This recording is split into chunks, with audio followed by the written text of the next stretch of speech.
Protests in Iran stretch into their 9th day and grow deadlier. Rights groups and state media claim protesters and security forces were killed, though they dispute how many died. A crater in currency, rolling blackouts, and water shortages in the capital, igniting anger.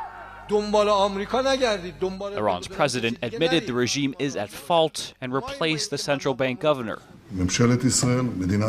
Israel's prime minister suggested the Iranian people could take their fate into their own hands.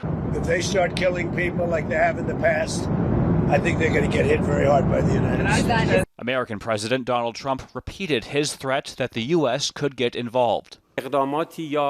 An Iranian official says any U.S. or Israeli action would be terrorism. The idea that they could go in and snatch the supreme leader as they did with Maduro, I think, is just a fantasy that some people are having on social media. That's not going to happen. It's a very, very different security environment. A former Canadian chargé d'affaires to the country tells Global News it falls to Iran's supreme leader, not the president, to address the underlying issues. It will take something more dramatic than tinkering around the edges. It would be some sort of an arrangement, perhaps, that reopens the Iranian economy, that gets some sanctions lifted, and then that comes right back to the nuclear program.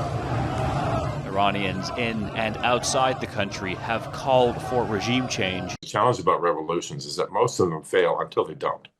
And a lot of times you don't really know when that moment is going to come. For now, Dennis Horak says the protests, with thousands, not millions of people on the streets like previous demonstrations, will likely proceed as others have, with more arrests and death while the regime remains. Nathaniel Dove, Global News.